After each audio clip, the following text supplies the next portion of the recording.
성도 여러분들 안녕하십니까? 우리 영상을 통해서 이 예배에 참여하시는 모든 성도님들 안녕하십니까? 저는 안 보이지만 여러분은 저 보이시죠? 현장에서 경험하는 그 은혜를 인터넷에서도 동일하게 경험하게 되기를 바랍니다.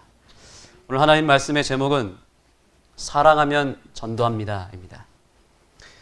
이 제목은 제가 신학과 다닐 때 인상 깊게 읽었던 책의 제목입니다. 사랑하면 전도합니다. 공감이 되십니까? 여러분, 사랑하면 전도가 되던가요? 네. 우리는 이제 로마서의 말씀을 계속 보게 될 것입니다. 복음에 대해서 얘기하는 책입니다. 바울은 복음을 전하기 전에 복음을 전할 수밖에 없는 그 이유에 대해서 설명합니다. 그것은 무엇인가? 바로 오늘 본문의 말씀, 로마서 1장 8절부터 15절, 14절까지의 말씀을 보시면 그 이유가 분명하게 나타납니다. 그것은 뭐냐? 바로 바울은 로마 교회를 사랑했다는 사실입니다. 로마에 있는 영혼들을 사랑했습니다. 그것이 유일한 이유였습니다. 왜 복음을 증거했고 왜 이 편지를 썼는가? 사랑 때문이었습니다. 사실 이 로마서라고 하는 책은 굉장히 교리적이고 신학적인 책이거든요. 그래서 이걸 딱 읽으면 너무 논리적이고 너무나 냉철하게 쓰여졌기 때문에 누가 봐도 이건 교리서예요. 그런데 교리서임에도 불구하고 그것을 쓴 동기는 매우 따뜻합니다. 첫째는 이것이고 둘째는 이것이고 이래가면서 교리적으로 복음을 가르친 것이 아니고 이 로마서를 쓴 목적은 로마 교회에 있는 성도들을 너무나 사랑한 나머지 그들을 그들 만나고자 하는 애타는 마음을 가지고 이 로마서를 기록했다는 사실입니다. 그래서 우리가 복음에 대해서 배우기 전에 사실 바울의 이 심정, 복음을 증거할 수밖에 없었던 그 이유에 대해서 우리가 알아갈 필요가 있습니다. 이 자리에 계시지 않기 때문에 제가 얘기하겠습니다. 김선혜 교수님을 저희가 이제 13주 동안 이 자리에서 금요일 날 공부를 배웠는데 저는 개인적으로 그 교수님을 존경하는 이유가 있습니다. 그분이 뭘 잘 가르치는 것도 물론 탁월하시지만 제가 신학과 시절에 처음에 저는 이 교수님을 그저 학자로만 이해했습니다. 아, 교수시구나. 학자구나. 워낙 잘 가르치기 때문에 그 부분에 대해서 되게 동경을 했는데 성적이 잘 안 나왔습니다, 제가. 김선혜 교수님 수업을 열심히 들었음에도 불구하고 성적이 별로 나오지가 않았어요. 그래서 아쉽다 이런 생각을 했는데 제가 군대에 갔을 때 아버지가 쓰러졌습니다. 정말 한 치 앞도 내다볼 수 없는 그런 캄캄한 순간을 맞이했을 때 제가 누구에게도 알리지 않았거든요. 그런데 부대에 전화가 왔습니다. 가장 먼저 전화 온 분이 김선혜 교수님이었어요. 아버지가 쓰러지셨다는 소식을 들었다. 용기 잃지 말고 당황하지 말고 내가 최선을 다해 도와줄 테니까 절대로 방황하면 안 된다. 딱 얘기를 하시더니 휴가 나오자마자 찾아오라 그랬습니다. 찾아갔더니 사실은 제가 그때 아버지가 쓰러지시는 바람에 병원비 준비와 이런 모든 것들이 감당이 안 돼서 휴학을 하려고 그랬습니다. 근데 그거를 아신 거예요. 그래가지고 너가 혹시 이 길을 걸어가는 데 있어서 지금 상황이 어렵다고 내가 판단이 들어서 장학금을 내가 마련했다. 그러니까 절대로 이 목회의 길을 너가 멈추거나 혹은 쉬거나 하지 말고 아버지는 하나님께 맡기고 너가 이 길을 갔으면 좋겠다. 그러면서 장학금을 탁 준비해 주시는데 제가 그때 처음으로 교수님에게 사랑을 느꼈습니다. 학자로만 알았던 교수님, 그저 멀리서 보면 차갑게 느껴지고 딱딱하게 보였던 교수님인데 그 속에는 따뜻함이 있더라고요. 그래서 그때 그 용기를 얻고 여기까지 오게 되었습니다. 만약에 그때 교수님의 도움이 아니었다라 그러면 제가 아마 1년이고 2년이고 분명히 휴학을 하고 쉬었을 겁니다. 그러면 그 뒤로 어떻게 됐을지 모르겠어요. 이 바울이라고 하는 이 학자가 대단한 이유가 무엇인가? 바울은 그저 책상에만 앉아서 연구만 하거나 글이나 쓰는 그런 학자로 머물지 않았다는 사실입니다. 그의 삶 자체가 복음이었습니다. 삶으로 복음을 실천하면서 사랑을 통해서 복음을 증거했다는 사실입니다. 우리가 이 안흥 지역에다가 복음을 증거하는 방법은 아주 간단합니다. 무엇입니까? 이 지역을 사랑하면 됩니다. 복잡하지 않습니다. 그저 뜨겁게 바울이 로마를 사랑했던 것처럼 우리가 안흥을 정말 뜨겁게 사랑한다면 복음은 전해질 수밖에 없습니다. 멀리 우리가 해외 선교지에 있는 영혼들을 사랑하는 것도 중요하지만 가까이에 있는 이웃들을, 내 집 바로 주변에 있는 사람들을 진심으로 사랑한다면 복음은 자연스럽게 증거될 줄 믿습니다. 우리 모두가 그렇게 바울처럼 복음의 사도, 복음을 증거할 수 있는 사랑으로 증거하는 주의 백성이 되기를 간절히 소망합니다. 이제 본문의 말씀으로 들어가겠습니다. 첫 번째 오늘의 메시지는 한번 따라해 보겠습니다. 사랑하면 칭찬합니다. 내가 이웃을 사랑하는지 사랑하지 않는지 쉽게 알 수 있는 방법이 있는데 그것은 사랑하면 칭찬을 아끼지 않습니다. 부흥하는 교회의 특징은 찬양이 뜨겁다고 합니다. 그리고 또 한 가지가 있는데 서로를 격려하고 칭찬하는 일이 메마르지 않는다고 합니다. 어디 가면 교회 자랑만 한대요. 목사를 자랑하고 교회를 자랑하고 교회 장로님, 집사님들, 교회 어린이들을 자랑하는 겁니다. 여러분도 그렇게 하시죠?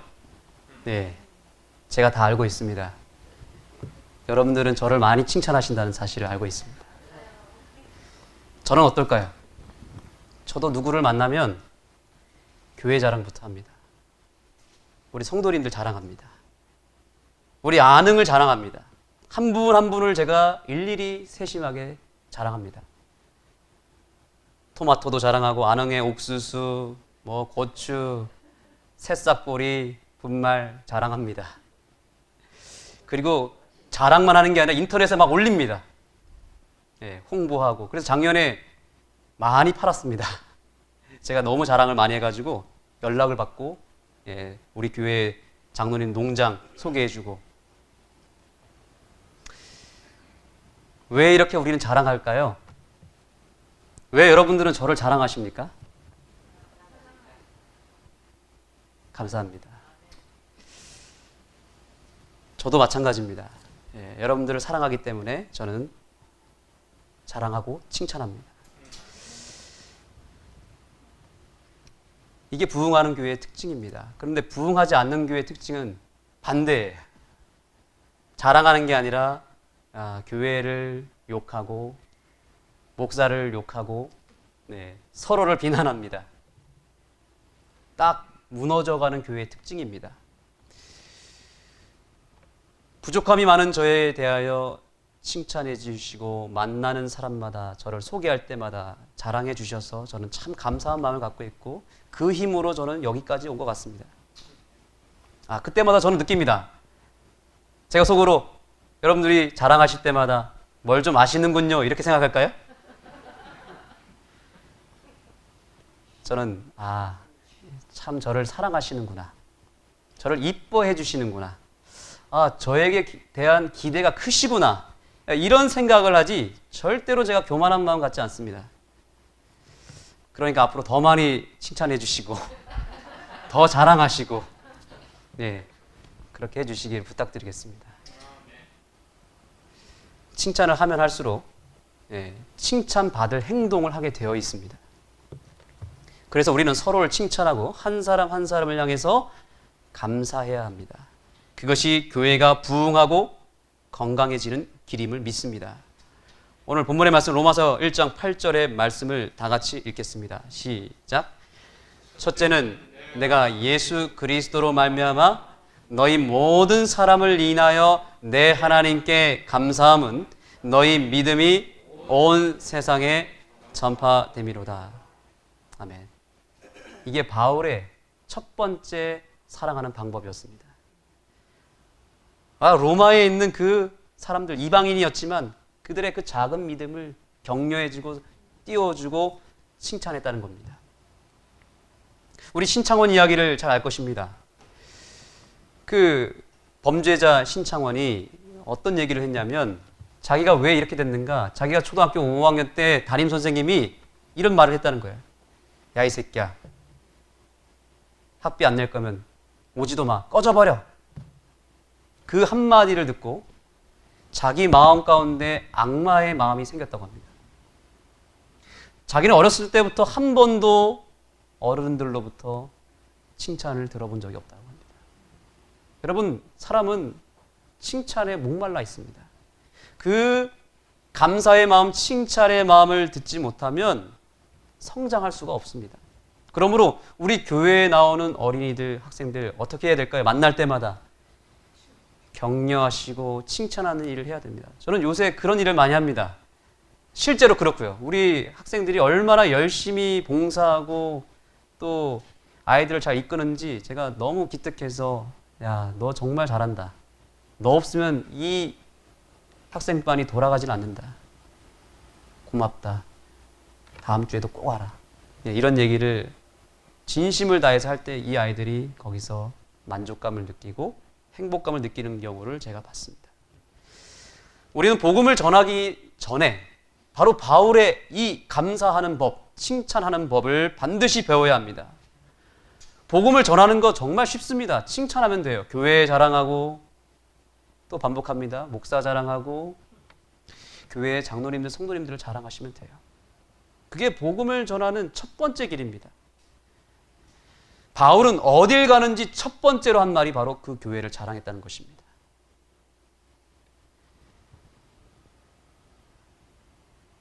다른 번역서에 보니까 이렇게 되어 있습니다. 나는 여러분 한 사람 한 사람으로 인해 예수를 통해 하나님께 감사드립니다.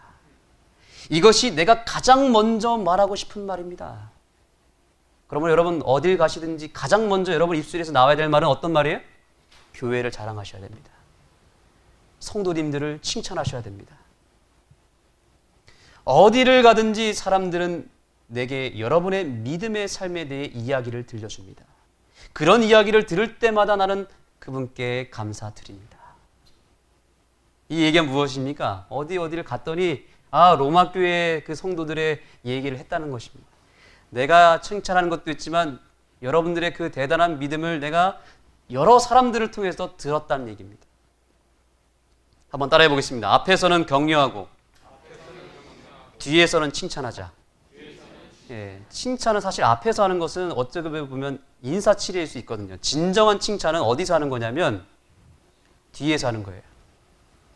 모르게 하는 겁니다. 남모르게 다른 사람에게 칭찬하고 그 사람을 통해서 듣게 되는 칭찬이 진짜 기분 좋은 칭찬이죠. 제가 어떤 한 목사님의 주례를 듣게 됐는데, 결혼식에 참여했는데 제가 결혼 한 5년 차였던 것 같습니다. 근데 인상적인 얘기가 있었습니다. 그분이 뭐라고 그랬냐면 그 신랑 신부에게 뒤에서 칭찬하십시오 이런 얘기를 하더라고요. 앞에서 칭찬하지 말고 뒤에서 칭찬하래요. 제가 그 말씀을 듣고 내가 저거 실천해야겠다. 그래서 그때 이후로 제가 저희 집사람 칭찬을 많이 하고 다녔습니다.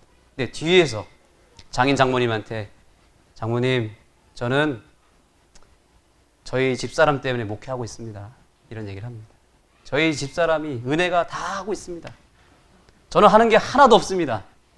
제가 아는 교회에서 목회를 열심히 할 수 있는 이유는 따님 때문입니다. 이런 얘기를 하고 그 칭찬을 이제 돌려서 듣게 만드는 거죠. 여러분도 그렇게 칭찬하시기 바랍니다. 반대로 앞에서 구박하고 뒤에서 비난해서는 안 되겠습니다. 샌프란시스코의 한 지역에서 한 학교가 이런 실험을 했습니다. 교장 선생님이 3명의 선생님을 불렀어요. 그리고 그 3명의 선생님에게 이렇게 얘기합니다.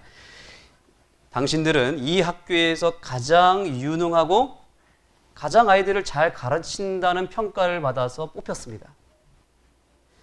이제 우리가 하나의 프로젝트를 하려고 하는데 이 학교에 100명의 학생을 선출하겠습니다. 공부를 가장 잘하는 100명의 학생을 선출해서 특별반을 만들겠습니다. 여러분들의 실력을 믿겠습니다. 이렇게 했다고 합니다. 그런데 이 교장 선생님의 말은 사실 거짓말이었습니다. 그 3명의 선생님은 가장 유능한 선생님이 아니라 사실은 알파벳 순으로 선생님을 무작위로 뽑은 거예요. 그리고 그 100명의 학생도 거짓말로 뽑은 겁니다. 그냥 평범한 학생을 100명을 뽑았습니다. 근데 어떤 결과가 일어났을까요?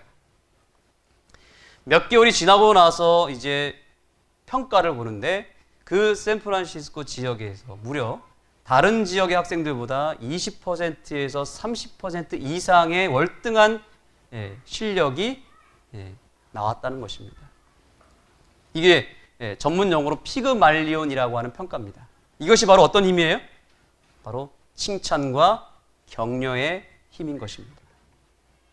여러분, 그러므로 만나는 사람마다 만나시면 격려하시고 뒤에서는 칭찬하는 일이 있게 되기를 간절히 소망합니다. 2번째입니다. 또 한번 읽어보겠습니다. 시작.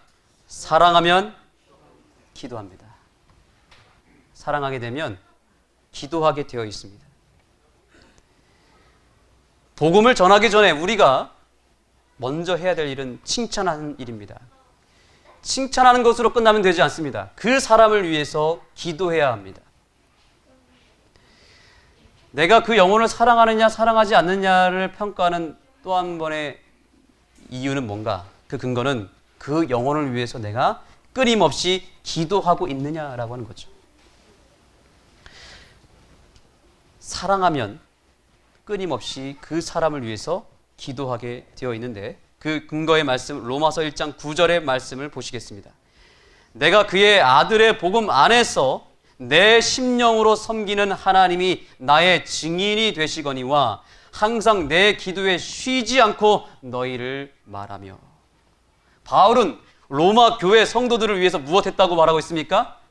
끊임없이 기도했다라고 말하고 있습니다. 저와 여러분이 이 자리에 있는 이유가 무엇일까요? 내 믿음이 크고 내 의지가 강해서 이 자리에 와 있을까요? 천만의 말씀입니다. 그렇게 생각하면 큰 오산입니다. 내 믿음이 크고 내 의지가 아무리 강해도 하나님이 허락하시지 아니하고 하나님이 인도하지 않으면 우리는 이 자리에 오지 못합니다. 한 가지 분명한 사실이 있습니다. 저와 여러분이 오늘 이 자리에 있는 이유는 누군가가 여러분을 위해서 기도했기 때문에 이 자리에 올 수 있었다는 사실입니다.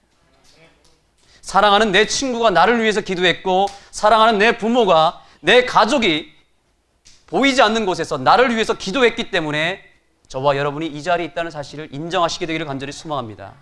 성경에 많은 사람들의 기도가 나옵니다.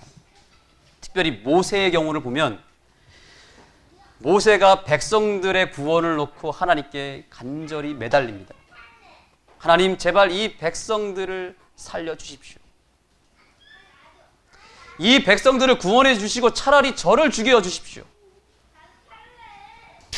저 백성들은 꼭 살려주십시오. 이런 기도를 모세가 했다는 사실입니다. 제가 학교 다닐 때 고등학교 3학년 때였습니다. 그 당시 신학과 2학년 선배가 저희 학교를 찾아와서 저랑 제 친구들에게 성경을 가르치는데 성경을 정말 감동적으로 가르친 다음에 마지막에 호소할 때 저희한테 이렇게 얘기했습니다. 나는 너희들이 이러한 하나님의 사랑을 알고 꼭 구원받고 하늘나라에 갔으면 좋겠어. 나는 못 가더라도 너희들만큼은 꼭 갔으면 좋겠어. 아, 감동이 됐습니다. 너무 저희가 감동을 받고 막 눈물을 글썽거리면서 감동을 받는데 제 친구 옆에 있는 친구가 너무 감동한 나머지 뭐라 그랬냐면 아멘 그랬습니다. 그랬더니 그 전도사님이 그렇다고 아멘 하면 어떡하냐고. 나도 같이 가야 되는 거 아니냐 이렇게. 근데 바울이 지금 이런 기도를 드린 겁니다. 하나님, 제가 하늘나라에 못 가더라도 우리 가족들, 내 자녀들만큼은 꼭 하늘에 갈 수 있게 해달라는 이 기도. 이게 바울의 기도였습니다. 근데 이런 기도를 누가 하셨는가? 예수님께서 하셨습니다. 누가복음 6장 12절의 말씀을 우리 다 같이 읽겠습니다. 시작.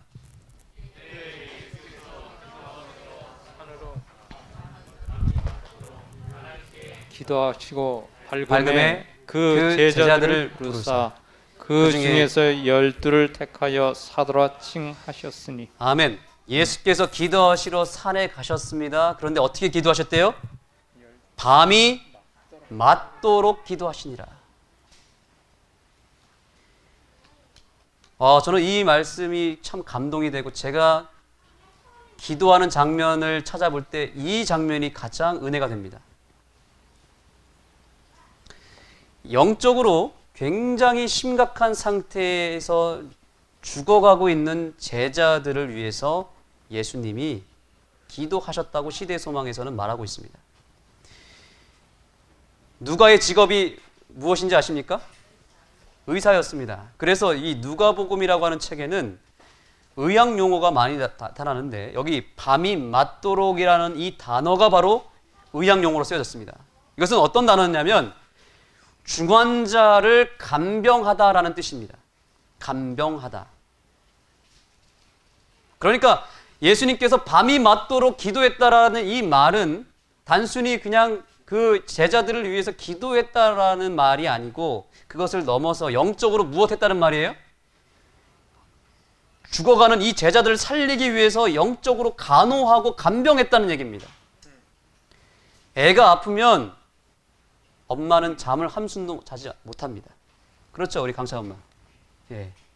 애가 기침을 하고 막 잠을 못 자면 저 같은 아빠들은 그냥 자요. 저도 듣지도 못하고 그냥 자버립니다. 그런데 애 엄마는 안 자더라고요. 애 돌보느라. 예수님이 밤새 기도했다는 이 말씀은 밤새도록 영적으로 그 제자들을 살리기 위해서 간병했다는 의미라는 거죠. 그래서 저와 여러분이 오늘날 이렇게 건강하고 오늘날 이 자리에 있는 것은 누구의 기도가 있었기 때문입니까? 여러분들이 알든 알지 못하든, 인정하든 인정하지 못하든 예수님께서 오랜 시간 동안 한순간도 놓치지 않고 밤새도록 여러분들을 위해서 한 사람 한 사람을 놓고 기도했기 때문에 이 자리에 있다는 사실을 반드시 믿게 되기를 소망합니다. 우리가 하늘 성소가 있느니 없느니 이런 논쟁을 할 필요가 없습니다. 그건 어려운 문제가 아닙니다. 하나님이 오늘날 나의 구원을 위해서 과거에 해주신 사역을 십자가라고 말합니다. 그리고 우리는 이미 구원을 받았지만 아직 구원은 이르지 못했죠. 하늘나라에 가야 되기 때문에. 그래서 하나님께서 미래의 나를 위해서 해주실 미래의 사역을 재림이라고 합니다. 그렇다면 오늘날 현재 나를 위해서 해주시는 사역은 무엇입니까? 그것이 바로 예수님의 중보 기도의 사역이에요. 주님께서 지금 현재 무엇 하시는가? 저와 여러분을 놓고, 저와 여러분의 구원을 놓고 계속해서 기도하고 있다는 사실을 잊지 마시기 바랍니다. 그 기도에 힘입어서 살게 되기를 소망합니다. 저는 그래서 이 말씀을 문자 그대로 믿습니다. 예수님은 어제도 오늘도 내일도 밤새도록 나를 위해서 기도하실 것이고, 지금 이 순간에도 영적으로 또는 육적으로 질병으로 힘들어가는 중환자인 나를 살리고 회복시키기 위하여 필사적으로 기도로 강구하시는 예수님의 그 손길을 느끼는 이 안식일이 되었으면 좋겠습니다. 예수님의 그 기도가 끊어진다면 내 생명도 오늘 끊어질 것입니다. 예수님의 기도가 끊어진다면 내 신앙도 오늘로 끝나버립니다. 그러나 예수님의 기도가 지금도 이어지고 있기 때문에 우리는 이 신앙과 우리의 삶을 영위해 나갈 수 있는 것입니다. 세 번째입니다. 읽어보겠습니다. 시작. 사랑하면 방문합니다. 사랑하면 방문하게 되어 있습니다. 바울이 로마 교회 성도들을 위해서 끊임없이 기도했습니다. 그런데 그렇게 기도하다 보니까 마음 가운데 어떤 마음이 생겼는가 하면 너무나 보고 싶구나 이런 생각을 하게 된 것입니다. 보고 싶은 마음이 생긴 것입니다. 본문의 10절의 말씀입니다. 어떠하든지 이제 하나님의 뜻 안에서 너희에게로 나아갈 좋은 길 얻기를 구하노라. 이 바울의 중보 기도의 특징이 무엇이냐면 그는 단지 그 사람을 위해서만 기도한 것이 아니라 그 사람을 보고 싶어서 만나게 해달라는 기도를 하게 됩니다. 하나님이 로마 교회에 있는 영혼들을 반드시 만나게 해주실 것이라고 하는 확신을 가지고 하나님께 기도한 것입니다. 하나님, 로마 성도들이 너무 보고 싶습니다. 꼭 만나게 해주세요. 함께 할 수 있게 해주세요. 이런 기도를 끊임없이 했다는 것입니다. 한번 따라해 보겠습니다. 사랑하면 보고 싶습니다. 사랑하면 보고 싶고 자꾸 찾아가 보고 싶어요.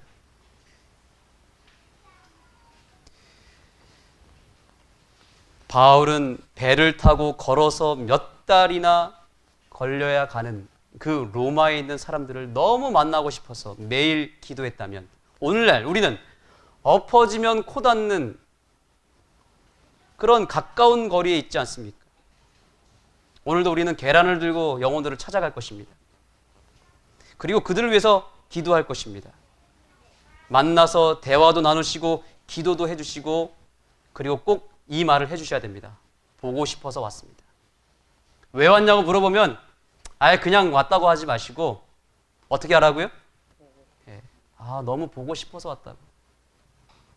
그러면 더 큰 감동이 있습니다. 오늘 이 자리에 와야 되는데 오지 못한 영혼들이 있습니다. 제가 누구라고 말씀은 안 드리겠습니다. 여러분 어떻게 하셔야 되겠습니까? 이왕 말이 나왔으니까 얘기하겠습니다. 우리 안장복 집사님이 몇 주째 안 나오고 계십니다. 우리 황봉은단 집사님 몇 달째 나오고 있지 않습니다. 심흥 씨 벌써 몇 달이 되었습니다. 보고 싶은 분 손 한번 들어보겠습니다. 너무 제가 강요하나요? 정말로 보고 싶으신 분 있으십니까? 어떻게 하시겠습니까? 오늘 이 말씀을 우리가 그저 배우고 그냥 이 자리로 끝나면 안 됩니다. 오늘 이 시간이 마치면 반드시 찾아가시기 바랍니다. 그리고 한마디만 하시면 됩니다. 보고 싶어서 왔습니다. 보고 싶은 사람만 가셔야 됩니다. 전화만 할 게 아닙니다. 전화해서 지금 안 받는다고 전화 안 받네. 거기서 끝나면 안 되고 바울은 그 당시에 전화도 없었습니다. 그런데 너무 보고 싶어서 그 로마까지 달려갔다니까요. 전화 안 받는다고 거기서 끝날 것이 아니라 보고 싶으시면 오늘이라도 찾아가게 되기를 간절히 소망합니다. 내가 너희 보기를 심히 원하는 것은 너무나 보고 싶었다 이거예요. 바울이 이런 사역을 한 것입니다. 너무 사랑한 나머지, 보고 싶은 나머지 내가 심히 원했고 달려가기를 원했다는 거죠.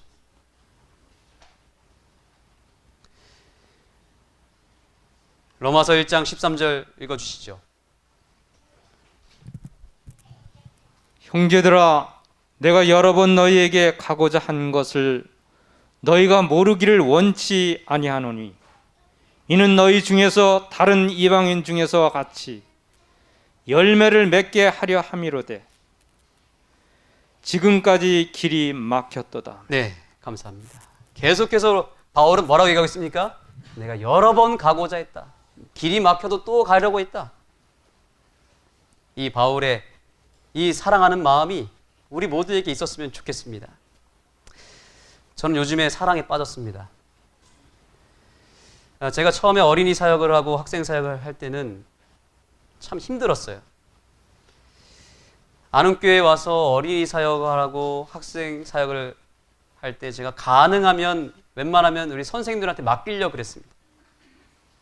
그래서 때때로 저는 차도남 스타일로 조금은 쌀쌀맞게 굴은 적도 있었습니다. 말 안 들으면 우리 학생들 혼내기도 하고 안 나온다고 하면 오지 말라고 하기도 했습니다. 그런데 속으로는 절대로 가지 말라고 속으로 외쳤죠.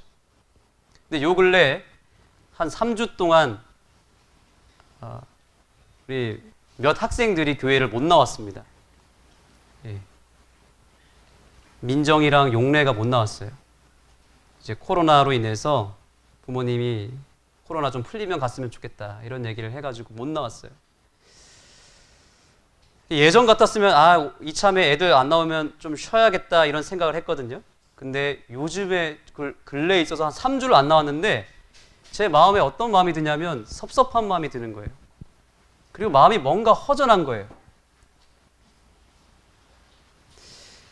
그래서 이게 왜 이러지 싶었는데 이게 학생들을 한 3주 정도 못 보니까 일이 안 잡히는 겁니다. 나중에는 제가 우울증 걸리겠더라고요. 그래서 제가 못 견뎌가지고 어떻게 했냐면 그 학생들을 제가 따로 불렀습니다. 그리고 제가 고백을 했습니다. 난 너희들이 한 주라도 나오지 않으면 목사님은 아무것도 하고 싶지가 않구나. 제 심정을 다 얘기했습니다. 와서 얼굴이라도 좀 비춰주면 안 되겠니? 그랬더니 아이들이 그렇게 하겠다는 거예요.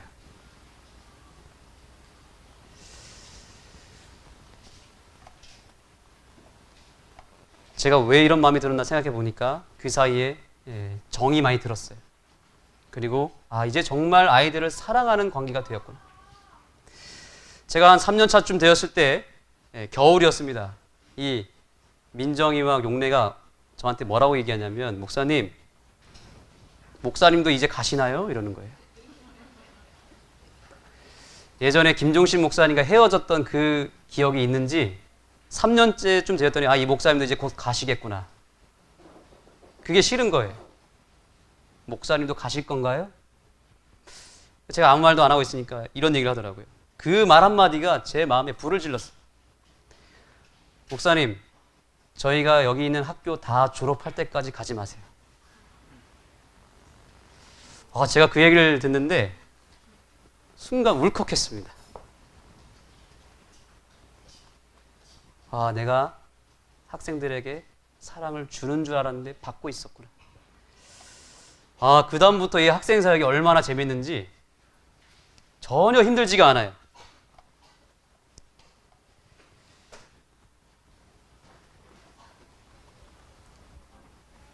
오늘도 우리 영표와 기환이와 정민이가 오니까 동열이가 오니까 제가 마음에 안심이 놓였습니다. 여러분 저 건강했으면 좋겠죠? 네. 제가 우울했으면 좋겠습니까? 건강했으면 좋겠습니까?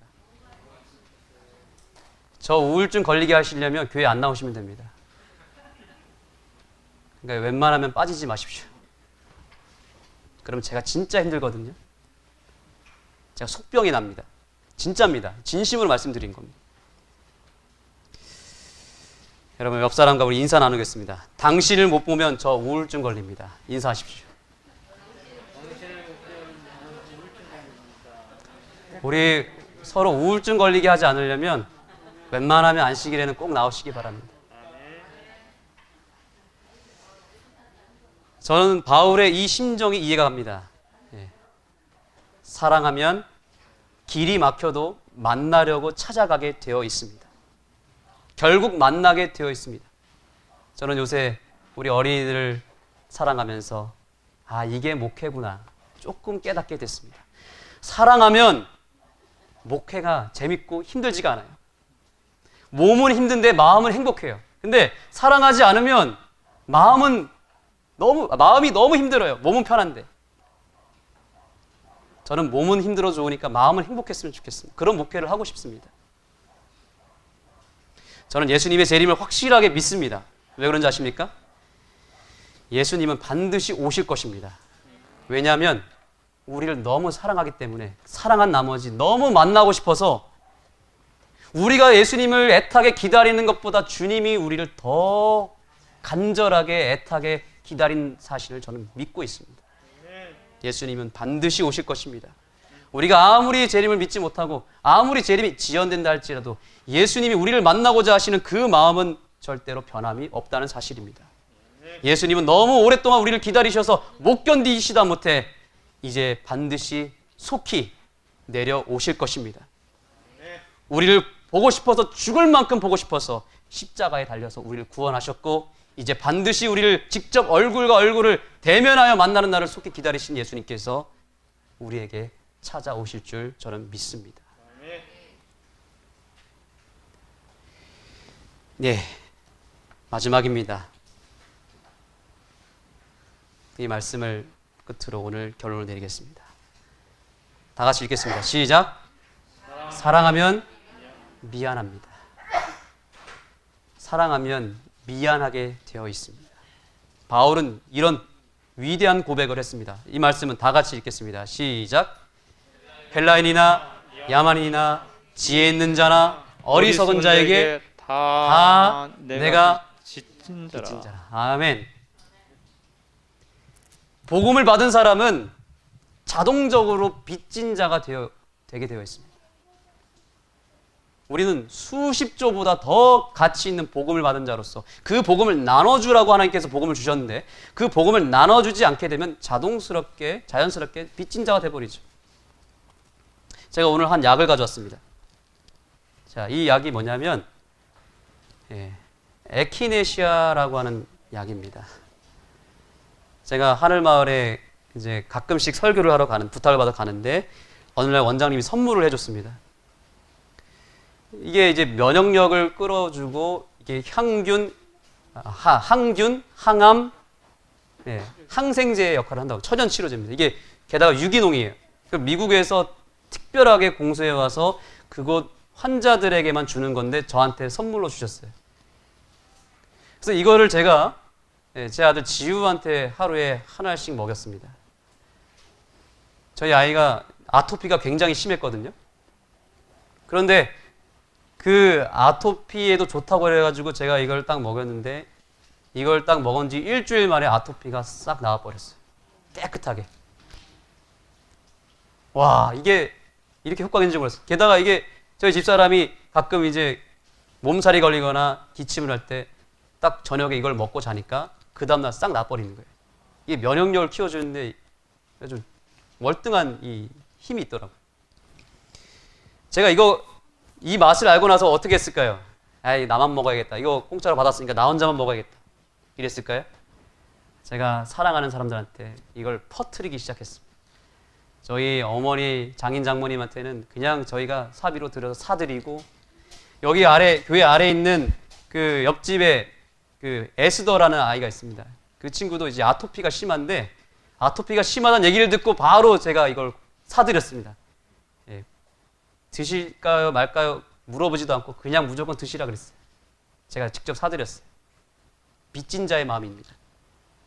꼭 주고 싶은 거예요. 왜냐하면 내가 경험했으니까. 근데 한 달 먹었더니 물어봤습니다. 너 아토피 다 낫니? 했더니 깨끗해졌어요. 얘기하는 거예요. 네.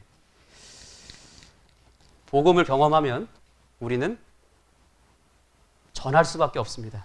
누구한테요? 사랑하는 사람들을 찾아갈 수밖에 없습니다. 저 약장사 잘하겠죠? 근데 우리는 이 약을 팔면 안 됩니다. 이 약이 중요한 게 아니고 어떤 약을 증거해야 되겠습니까? 구약과 신약을 우리는 경험했잖아요. 이걸 먹었잖아요. 먹었더니 나았잖아요. 살았잖아요. 이거 그냥 내가 간직하고 있으면 우린 죄인이에요.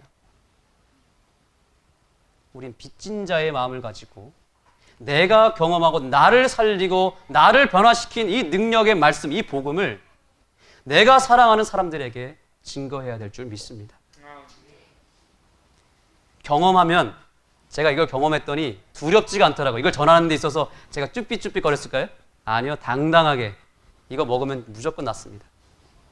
거절하든 거절하지 않든 뭐 이거를 안 산다든 안 먹겠다든 이런 말을 들었다 할지라도 저는 자신 있게 얘기했습니다. 그게 상대방의 반응이 중요하지 않더라고요. 내가 경험했으니까. 오늘 이거 필요하시면 얘기하세요. 제가 알려드리겠습니다. 사랑하면 미안하게 되어 있습니다. 그저 죄송한 마음, 상대방에 대한 미안한 마음을 가지고, 낮은 마음을 가지고 담대하게 나아가셔야 됩니다. 오늘날 왜 복음이 증거되지 않을까? 저는 곰곰이 생각해 봤습니다. 빚진 자의 마음을 갖지 않았기 때문이라고 저는 생각합니다.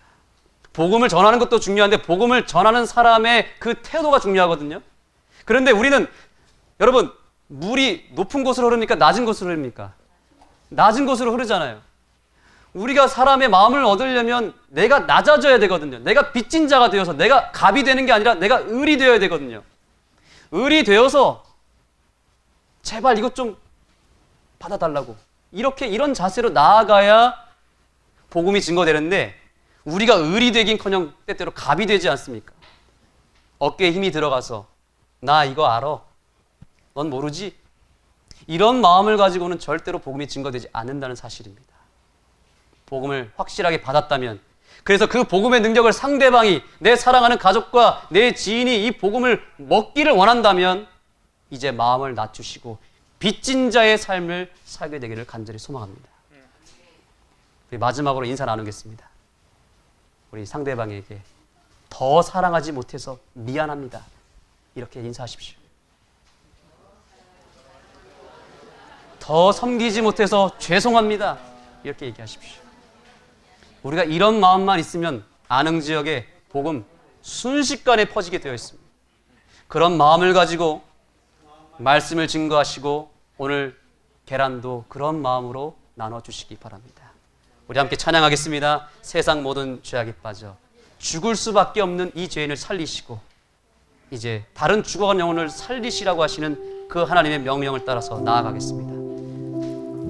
찬미합니다. 세상 모든 죄악에 빠져.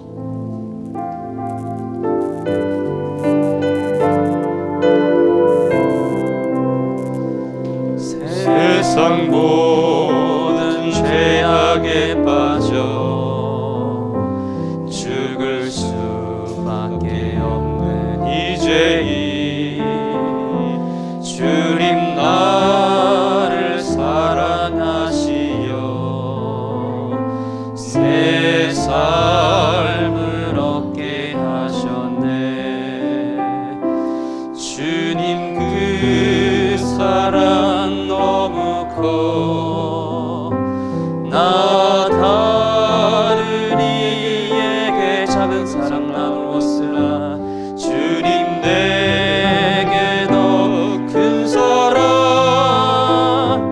베풀어 주셨네. 주의 사랑을 나누는 우리들 아령제, 주의 사랑을 전하는 우리들 아령제, 세상 모든 사람들에게 사랑을 나누게 하소서.